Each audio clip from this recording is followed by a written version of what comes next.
Hello and welcome back. And like every other football content creator on this app, I am here doing my Premier League predictions video. As you can see, this is just a Premier League table in alphabetical order. This is not my predictions on the screen. We're going to change that around in just a second. And I have to say, I almost want to do another Premier League predictions August 31st, September 1st, sort of when the transfer window is over, because I think, still a lot of deals that could potentially happen. Manchester City could potentially do some more business. Manchester United could sign Todibo, they could sign Amrabat. There's a lot of deals that could be happening. Newcastle apparently targeting Solet, right centre back of RB Leipzig, but I'm not sure how reliable that news is. There's a lot of new signings that could potentially happen. So it's going to be difficult to do, but we're going to start bottom to top. We're going to do Premier League predictions starting bottom to top. And you're going to tell me, guys, which ones you think I get wrong. Obviously, I am going to get some of these wrong. If I get this completely correct, then I'd be shocked. But right at the bottom, it is Luton Town. Right at the bottom here in 20th place, I'm going with Luton Town. And the reason I'm going with Luton Town is one, because obviously they did come off the playoffs, so they were naturally the weakest side. But the other reason I'm going with Luton Town is if you actually look at their business, it's very championship business.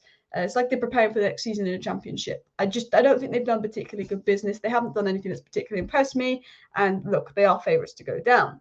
The next club I think they could go down, I was torn between Sheffield United, I was torn between Bournemouth, and I was torn between Wolves. But if I'm going to be honest, Wolves look like they're going to lose their manager, Lopetegui, and he's the only reason I think Wolves stayed up and did well. Lopetegui's a good manager. I know Wolves have got good players like Mateus Nunes, but Neves has left and Lopetegui's going. They've not really signed anyone. So I'm going to keep Wolves in 19th, and then I'm going to go put Sheffield United in 18th. So my three relegation spots are Luton, Wolves, and of course Sheffield United. Now this is where it gets interesting. I think there's obviously teams up here that could potentially get relegated, and part of me thinks that Bournemouth has actually done some all right business and might just stay up again. And I'm actually going to put Bournemouth 17th. I think that they're going to surprise us. They're going to step again. Bournemouth is that club that even when they were under Eddie Howe when they first came up, everyone thought they were going to go down, and they just did not end up going down. Now 16th is a difficult one. West Ham is such a hard team to predict because it depends on the business they do. Like right now, West Ham are looking like 16th, 17th. But they are a good side. West Ham, they've got some good players. I think Edson Alvarez is a good signing. I think McTominay and Maguire will be good signings for West Ham. So I think they're going to do a lot better than people think. Everton are always a team that can be slightly iffy. It's very hard to predict who would be the next position. But I'm going to go with Nottingham Forest. I don't think they've done much business. I know they did a lot the summer before to stay up, and I think they'll finish 16th, which isn't a bad season for us. I think they're going to have a lot more time to gel. So we're going to go with Nottingham Forest there in 16th. I still think West Ham could have a decent season, and then I'm going to go Everton in 15th. Still, I don't really rate Everton in all honesty. I know Everton fans will be angry, but that 15th to 20th, I'm quite happy with that. I think Everton, they don't fill me with much confidence going into the season. I know they've done a little bit of business here and there, but the last few seasons, Everton, they've looked like they've just staying up, even with Sean Dyche here. West Ham, do I keep West Ham in 14th, guys? Do I keep West Ham in 14th? Just the way they're looking in pre-season, losing Declan Rice, do I keep them in 14th? You know what?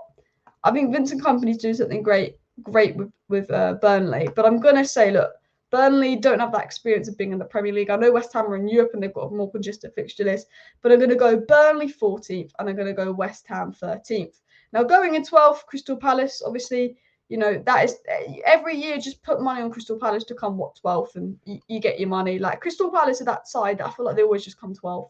Like, I don't actually know where they finished last season, but I always feel like they finished 12th every single season. And then Fulham again are going to come in here in a 11th here. Fulham were really good last season actually, and I think they'll build on that. I think they're looking all right. I think Fulham, Crystal Palace, 11th, 12th, easy stuff. I'm going to put Brentford here in 10th place. Now the reason Brentford is going into 10th place is because they've lost Ivan Toney. They came 9th last season. They've got a good squad. They've got some good players. But I think 10th is right for Brentford. So we've got our bottom 10 sorted, guys. Now we need to get into our top 10 because I tell you what, this is where it's difficult.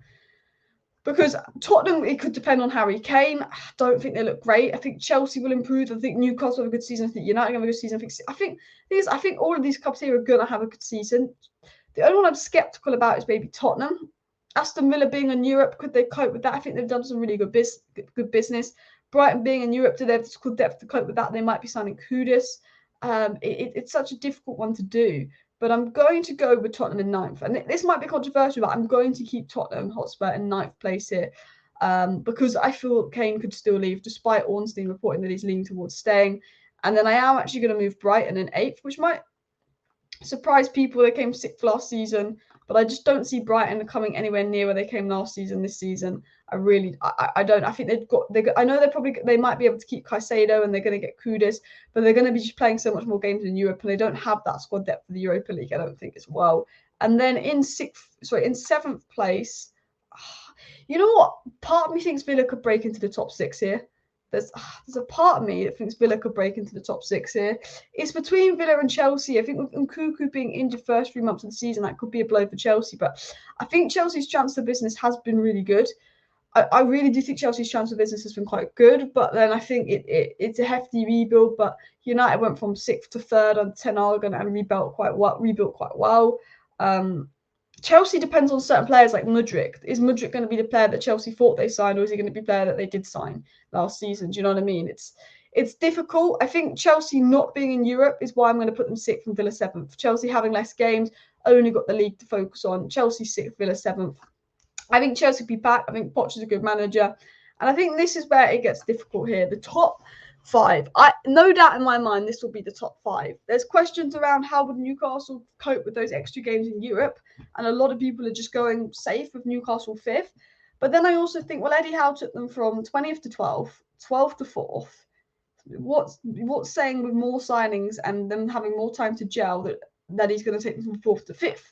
Surely he would continue them being in the top 4. Now 5th wouldn't be a bad finish for Newcastle because as of this season, you only need to finish 5th to get into the Champions League.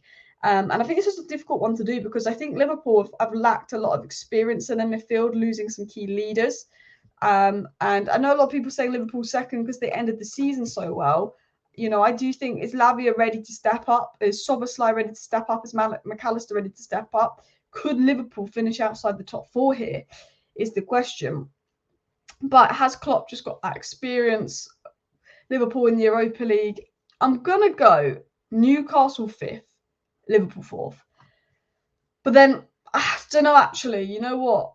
Screw it. Yes, Liverpool finished the season better than Newcastle. And yes, Newcastle in the Champions League. But I think I rate Eddie Howe very highly. I think Newcastle have done some good business. I think Liverpool losing Fabinho and Henderson could cost them. I think Lavia is great in that. But is there enough balance in the midfield? Is there enough depth? It depends. I think Núñez will hit the ground running, but it's so hard. It's so hard. I really can't decide. Because then a part of me is like, should I just put United 5th? Do you know what I mean? But I think I will have to judge really at the end of the transfer window. But I'm going to put Newcastle 4. I don't know. You know what? Newcastle haven't played in Europe in a while. We're going to put Newcastle 5th, Liverpool 4th. Newcastle 5th, Liverpool 4th.